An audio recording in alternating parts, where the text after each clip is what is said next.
කරබර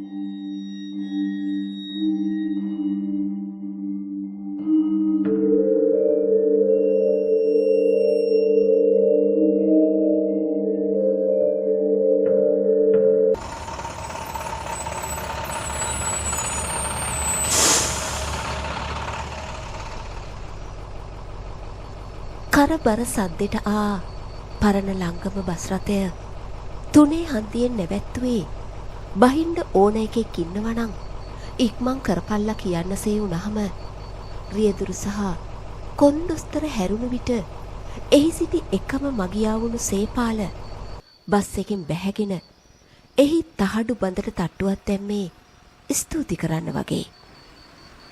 අතුරු පාරේ ඉහලින් හුළඟේ වේගෙට ඒ මේ අත වැඩෙන සුදු කොඩිය දිහා තව මොහොතක් බලා සිටි ඔහු කඩදාසි බෑගේ කිහිල්ලට කර ඇඳ සිටි සරම පසකින් උස්සා ඉක්මන් වුණා.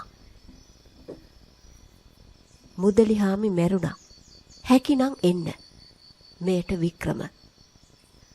ඒ කියන විදුලි පණිවිඩේ පිහිටෙන් ගැරේජ් එකෙන් නිවාඩු ගත්ත සේපාලගේ හිත තිබුණේ මියදුණු මුදලිහාමි ගැන යම් කිසි තරහක්, කෝපයක්.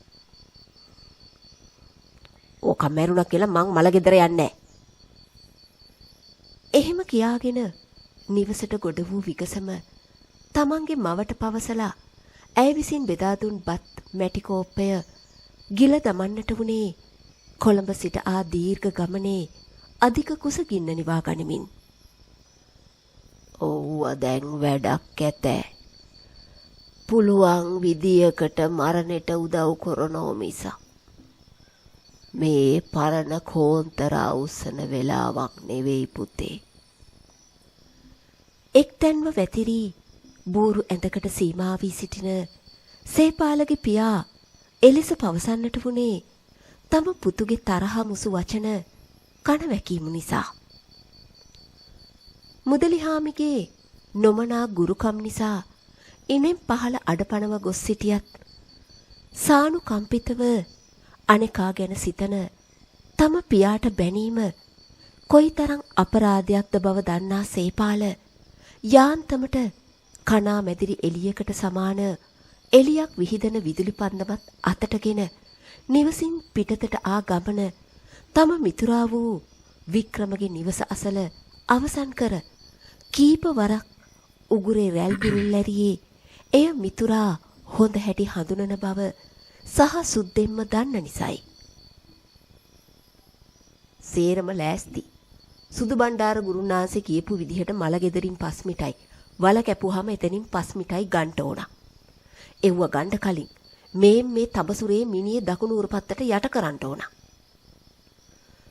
දෙමිතුරන්ගේ කතාව සහ සූදානම ජීවත්ව සිටියේදී පලිගත නොහැකි වුණු මුදලිහාමිගෙන් පලිගන්නටයි. ගමේ බේබද්දන් කීප දෙනෙක් හැර වැඩි සෙනගක් නොමැතිවීම සැහැල්ලුවක් කරගත් සේපාල වික්‍රම සමග මිනිය ඉදිරියේ සිටගත්තේ මුදලිහාමිගේ බිරිඳ. අනේ පුතේ සේපාල බලපං උඹේ මාමා හිටිය ඇටියේ මැරුණානේ. ගිය සුමානෙත් උඹව මතක් කරා මේ මිනිස්සයා. එසේ හඬා වැළපෙන්නට වූ විට දුකසේ ඒ දෙස බලාගෙන සිට ඉන්පසු අවස්ථාව ලද සැනට ක්‍රියාත්මක වී තඹසුරය මුදලිහාමිගේ උරහිස යට තැබූ දෙදෙනා කිසිවක් නොවූ නොකෙරූ ආකාරයට එතනින් නික්ම යන්නට වුණේ ඉලව් ගෙදර පිටුපස ජයටම සිදු කෙරෙන බූරු පොළ වෙතයි.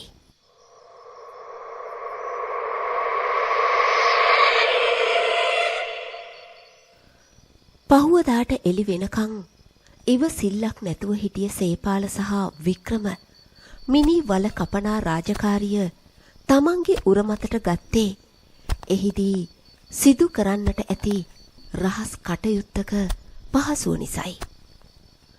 කාෂ්ඨක බොරළු පොළවේ වදින උදළු තලයේ අධික ශබ්දය කනත්ත පුරා සිසාරන විට ගලනා දහඩිය පිස දැමූ වික්‍රම පරිස්සමට ඉන ගහගෙන හිටපු තඹ තහඩුවක් මිනි වලේ බස්නාහිරට වෙන ලෙස වල දැමුවේ සේපාල වටපිටාව ගැන විමසිලිමත් වන විටදී.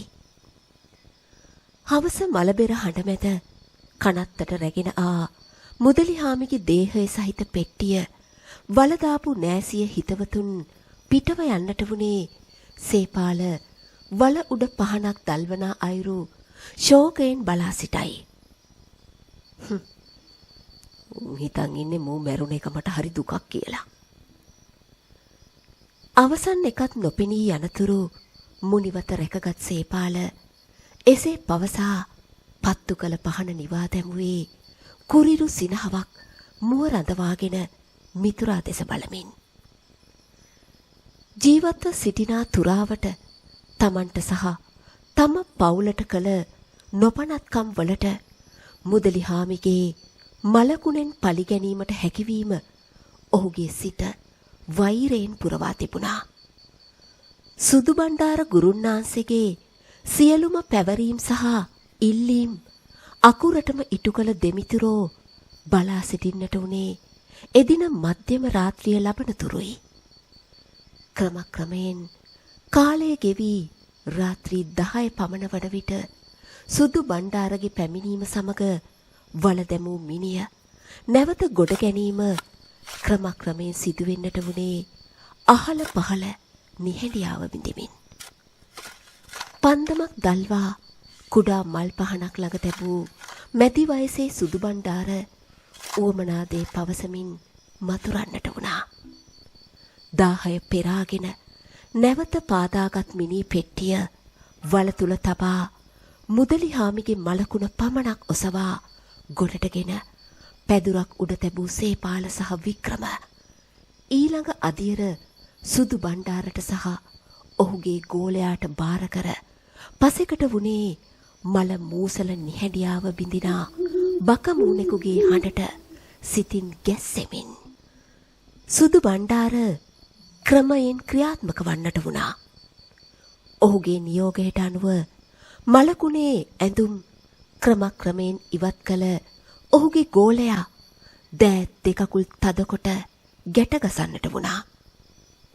නිරුවත් මුදලිහාමිගේ අතපය ගැටගැසූ මලකුණෙන් දැම් පෙනෙන්නට වුණේ ඊටාම අසරණ පෙනුමක් වූ විට සේපාලගේ සහ වික්‍රමගේ සිතට දැනෙන්නට වුණේ තරමක සතුටක් සමගම යම් කිසි බියක්. ජීවත්ව සිටිනා විට යන්ත්‍ර මන්ත්‍ර ගුරුකම් මාර්ගයෙන් අනිකුන් දන ගැස්සූ මුදලිහාමි මියගිය පසු ඊට වැඩි භයානක විය හැකි බව දෙමිතුරන්ගේ සිත් තුළ අහේතුක බිය ඇති කරන්නට හේතුවක් වුණත් සුදු බණ්ඩාර කෙරෙහි ඇති අසීමිත විශ්වාසය සැනසීමකට හේතු කාරණා කරගෙන ඉවසීමෙන් බලා සිටින්නට වුණා. අතපය හොඳ හැටි ගැට ගැසූ මලසිරුර යලිත් උස්සා පෙට්ටිය තුලටම අතහැර ඉන්පසු ඒ මතට සැවුලෙකුගේ ලේ සහ වල් ඌරුලේ වක්කල සුදු බණ්ඩාර හැකි ඉක්මනට වල වසා දමන ලෙසට නියෝග කළ සැනින් ක්‍රියාත්මක වී පියන නොවසාම මිනි වල තුලට පස් දමන්නට වුණේ කාගේදෝ වේදනාත්මක කෙදිරි ගෑමක් ආරම්භ වනවත් සමගයි. ඒ ගැන හිතන්නේ නැතුව අත්තික්මන් කරපල්ලා. පුළුවන් ඉක්මනට පාළු ගෙදරකට යන්න ඕන. එසේ පවසා අනෙකුන්ට දිරිදුන් සුදු බණ්ඩාර ඒ ක්‍රියාව අවසානයේ ගම මැද පාළු රබර් වත්තේ කටුමැටි පැල තුලට රිංගා ගත්තේ පෙර කතා බහ කරගත් ආකාරයටයි. එතන ගෙබිම වලකාරා මුදලිහාමිගේ මිනියෙන් ඉවත් කරගත් ඇඳුම් එහි වල දමා අවසානයේ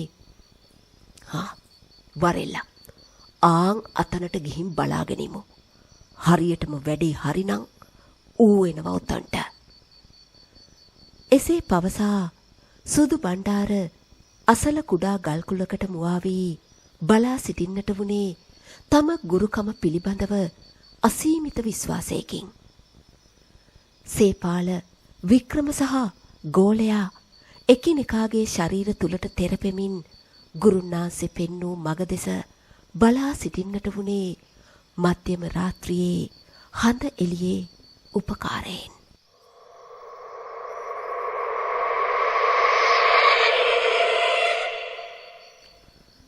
ඉඳ හිට එහා මෙහා පියාඹන වවුලෙක් හුංගාන බකබූනෙක් රැහැයෙකුගේ කං කීරි ගස්සනා හඬ හැර වෙන කිසිදු හැලහොල්මනක් නොමැතිව මොහොතක් දෙකක් ගෙවී යන්නට වුණා.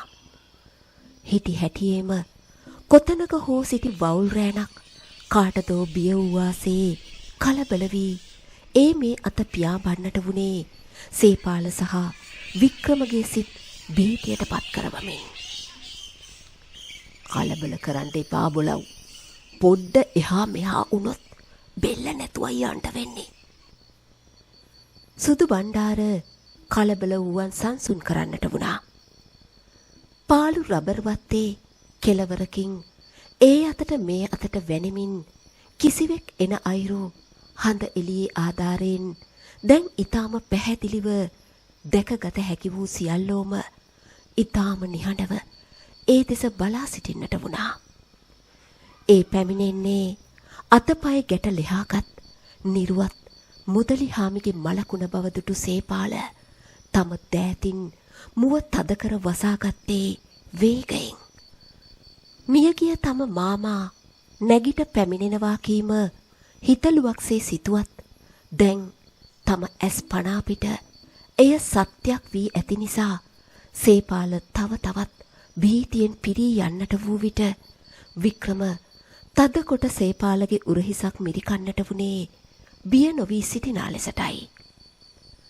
හෙමිහිට පාළු නිවස අසලට ආ මුදලිහාමි අපහසුයෙන් මෙන් ගෙල හරවා අර අත මේ අත බලන්නට වුණේ බඩ හරහාට තමා තිබූ එම්බාම් කැපුම හරහා දියරයක් සමග එතුල පුරවා තිබුණු ලී කුඩු දෙකකුල් හරහා ගලනා විටදී.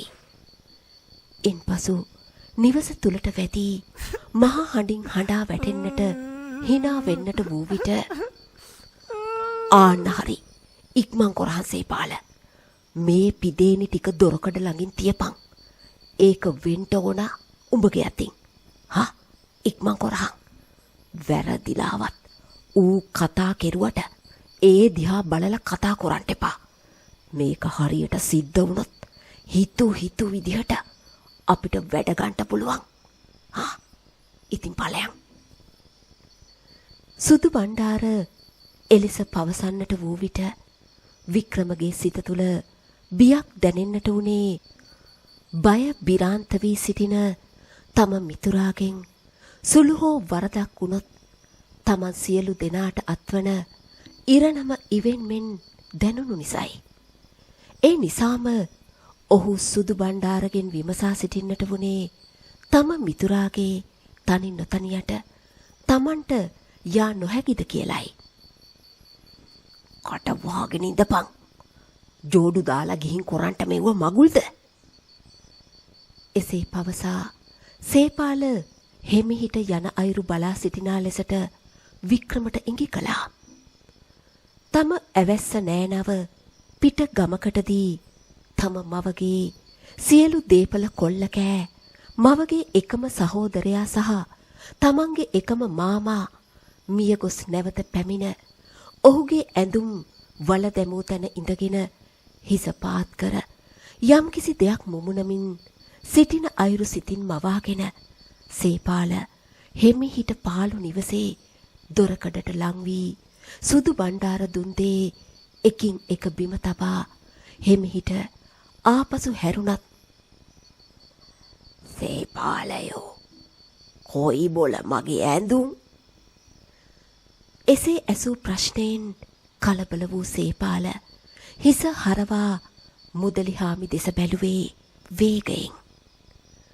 එම්බාම් කැපුම හරහා ඕජස් ගලනා විට කළු ඉංගිරියාව වැසී සුදු පාට පමණක් පෙනෙනා දෑසින් තමන් දෙස බලා සිටිනා මුදලිහාමිගේ ඒ භයානක රුවදුටු සේපාල බොහෝ අපහසුවෙන් දරාගෙන සිටි බය මහා විශාල විලාපයකින් පිටකර හැර වේගයෙන් දුවන්නට වුණේ සුදු බණ්ඩාර වික්‍රම සහ අනෙකා තුෂ්ණිම් භූතව මොහොතක් බලා සිටින විටදී ඊටාම සුළු මොහොතක් සිදු වූ දේ වටහා ගැනීමට ගත කළ සුදු බණ්ඩාර වැඩේ ගැස්සුණා යකුනේ ගැස්සුණා ඔරුව අපිවත් අමාරුවේ දැම්මා එසේ පවසා ගෙල බැඳි සුරේට අත තබා මතුරමින් එතනින් පලා යන්නට වුණේ අනෙක් දෙදෙනාටත් තමන් පසුපස එන ලෙස පවසමින්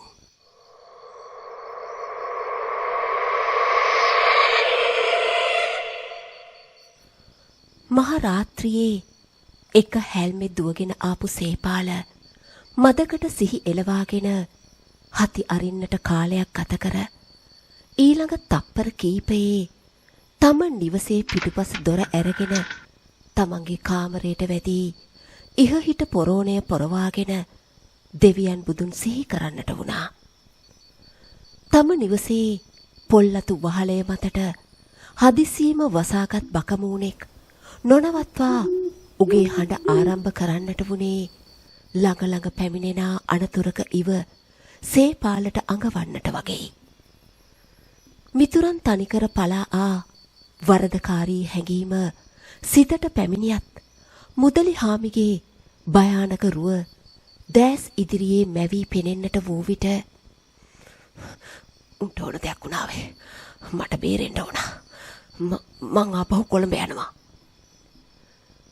තමන්ටම එසේ පවසාගත් ඔහු නැගිට කමිසයක් සරමක් ඔතාගත් කඩදාසි බෑගය අතටගෙන රහසේම පිටුපස දොරෙන් ඝන අන්ධකාරෙම පිටව යන්නට වුණා. නමුත් වැඩි දුරක් යන්නට ප්‍රථම තමන් ඉදිරියේ කිසිවෙක් සිටගෙන සිටින අයුරුදුටු සේපාල ඒ ගැන විමසිලිමත් වුණා. කෝබොල මගේ ඇඳුම් එසේ කියා ඇසූ මුදලි හාමිගේ හඬ ඇසුණු සැනින් කෑ ගසා සිහිසුන්ව සේපාල වේගෙන් බිම ඇදගෙන වැටුණා.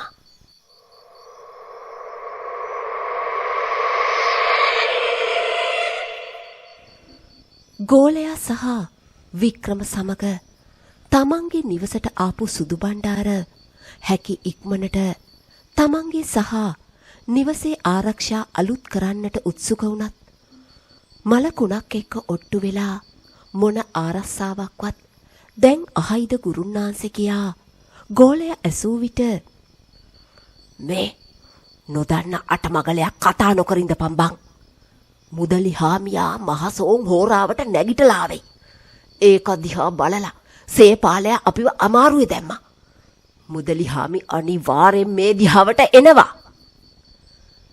එසේ කියමින් ගෝලයට කෑ ගසන්නට වුණත් මිදුලේ සිට ගුරුනාන්සේ අනේ මාව බේරගනින්න. මං හිතලා උගේ දිහා බැලුවේ නෑ. ආම්මග රැකගෙන ඉන්නවා. එසේ සේපාලගේ හඬ ඇසෙන්නට වූ විට හැකි ඉක්මනට වික්‍රම ඒ දිහාට යන්න උත්සාහ කළත් මෝඩයෙක් වෙන්නේ නැතුව ටිකක් ඉඳින්. කවුද දන්නේ? හරියටම මොකාද කියලා. සුදු බණ්ඩාර ඔහුව නවත්තන්නට උත්සාහ දැරුවා. එය සැබෑවක්. සේපාල බිය වූ තරමට මහරෑ මේ තරම් අවදානමක් නොගන්නා බව වටහාගෙන ජනේලයකින් එබී බලන්නට වුණා. එතන සේපාල හිටගෙන හිටිනා බව දැක අනිකුත් දෙදෙනාටද පෙන්වා හැකි විගස සුදු බණ්ඩාරගේ නිවසේ ඉදිරි දොර වික්‍රම වේගෙන් විවර කළේ.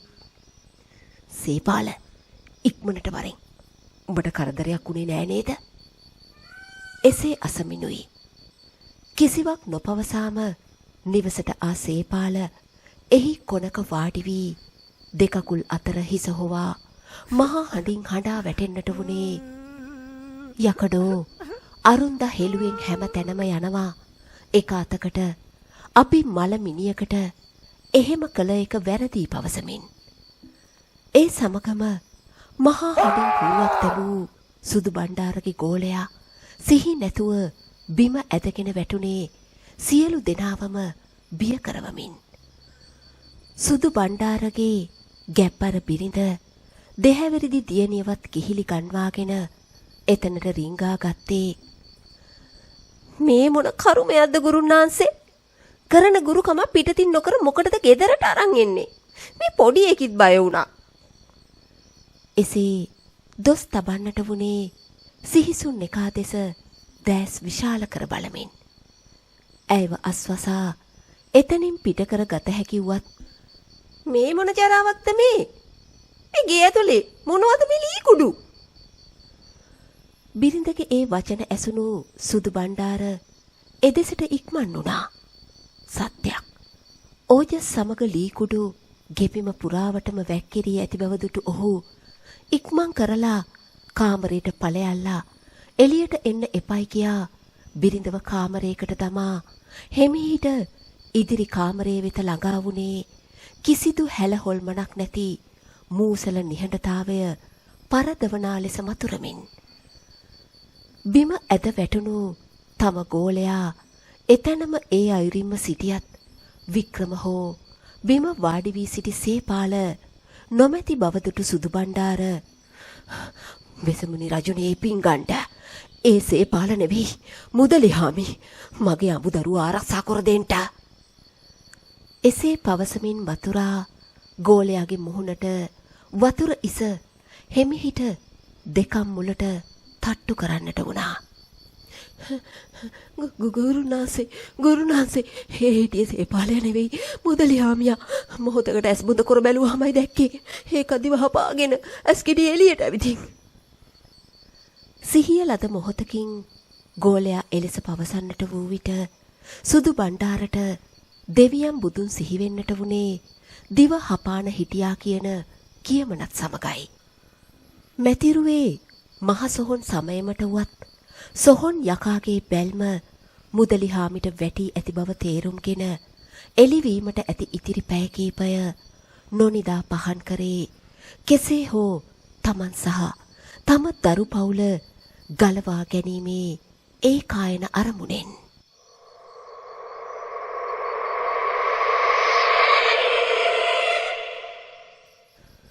හිස උඩු අතටත් කය අනික් අතටත් කරකැවී මියගොස් සිටි සේපාලගේ මිනිය දුටු ගම්වැසියෝ ශෝක වන්නට වුණේ අසරණ මව කෑ ගසා විලාප තබනා විටදී. මහ රාත්‍රියේ තම පුත්‍රයා නිවසට ඇවිදින් කාමරයට යන හඬ ඇයට ඇසී තිබුණත් ඉන්පසු ඔහු රෙදි රැගෙන පිට වූයේ කීයටද කොතැනටද කියා නොදන්නා බවක් පවසමින් ඇය හඬා වැටෙන්නට වුණා. මුකාම හරි මුදලිහාමිගේ මලකුණට ගුරුකම් කරලලු. පෙට්ටියේ පියන වහලත් නෑ. මලකුණත් අතුරු දහන්.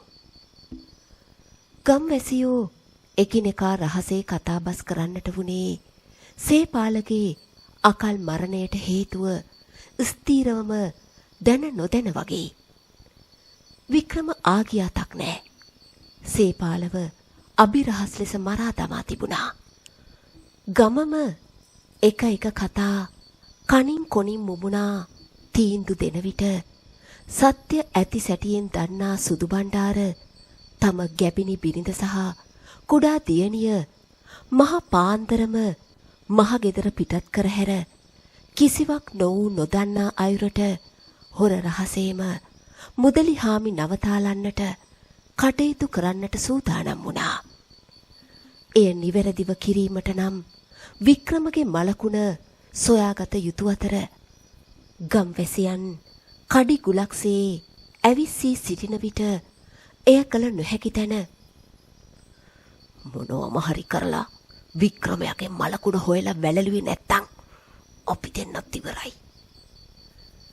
එසේ කියා ගෝලයාට පැවසුවේ ඊටාම පරිස්සමෙන්.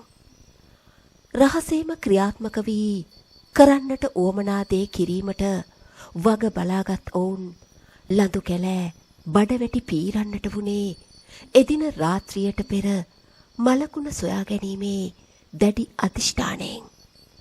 නමුත් සොයා බැලූ කිසිම තැනක වික්‍රමගේ මලකුණ තබා කිසිදු හෝඩුවාවක් නොමැති තැන මුදලිහාමි ගෙන්වා හිර කිරීමට උවමනා දේ ලෑස්ති කරගත් ගුරුන්නාන්සේ සහ ගෝලයා තරමක් රාත්‍රී වනතුරු බලා සිට පෙරදා මුදලිහාමිගේ ඇඳුම් වල දැමූ රබර් වත්තේ පාළු නිවසට යන්නට වුණේ කිසිදා නොදැනුණු අධික බියකින් සහ සැකයකින්.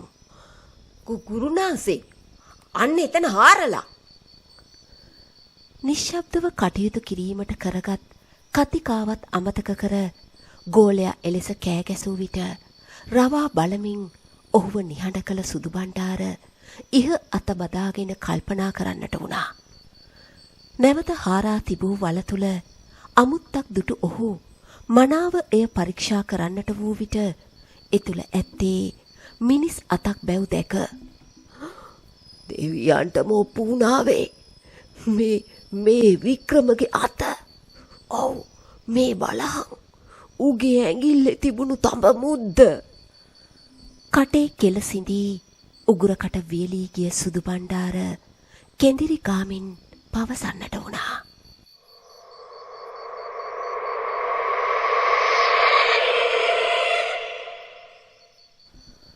කාරණාව බොහොම බරපතල වී තමන් අන්ත අසරණව කර කියා ගැනීමට දෙයක් නොමැති වී මදක් කල්පනා කර කාලය ගෙවූ සුදු බණ්ඩාර ගැස්සී යන්නේ හිටි හැටියේ පාළු නිවස මතට ඇදගෙන වැටුණු විශාල රබර් රත්තක් නිසයි.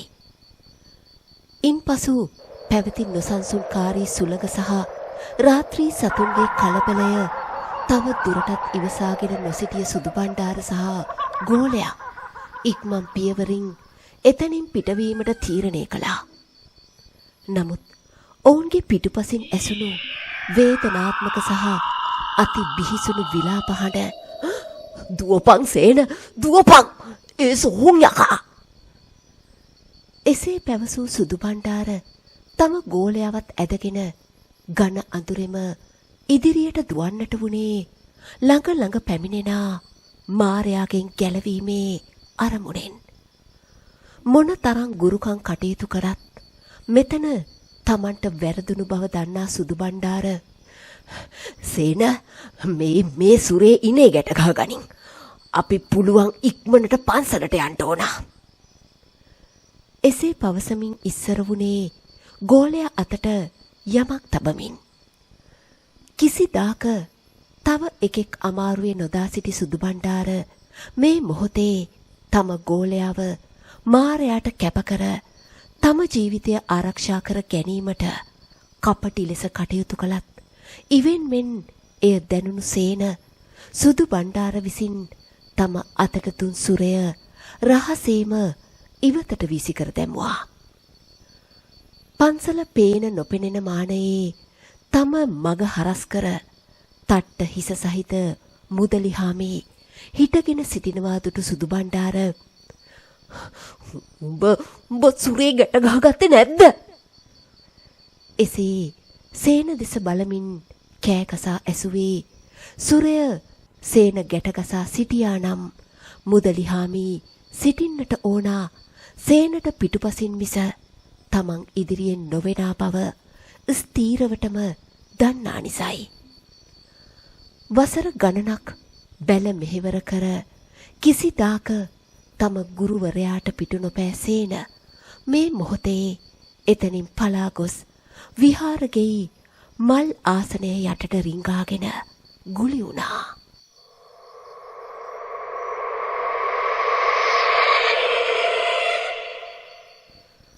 පසුදාට එළිවුණේ සුදු බණ්ඩාර ගුරුන්නාන්සේගේ මලකුණ මිනි කනත්ත කෙලවරකින් හමුවීමේ ආරංචිය හීයක වේගයෙන් ගම පුරා පැතිර යාමත් සමගයි.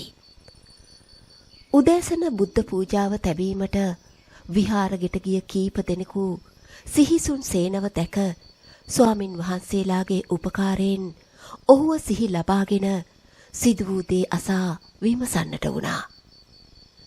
සේපාල වික්‍රම සහ සුදු බණ්ඩාරව මුදලිහාමි විසින් මරා දැමූ බව සේන දිවුර දිවුරා පවසන්නට වූ විට මුහුණට මුහුණ බලාගත් ගම්වැසියන් අතර විශාල බියක් පැතිරෙන්නට වුවත් වික්‍රමගේ අත හමු වූ පාළු නිවස අසල පරිසරය පරීක්ෂා කළ ගම්වැසියන්ට වික්‍රමගේ ශරීරයේ ඉතුරු කැබලි සොයා ගැනීමට හැකි වුණේ සියල්ලන්වම භීතියෙන් භීතියටපත් කරවමින්.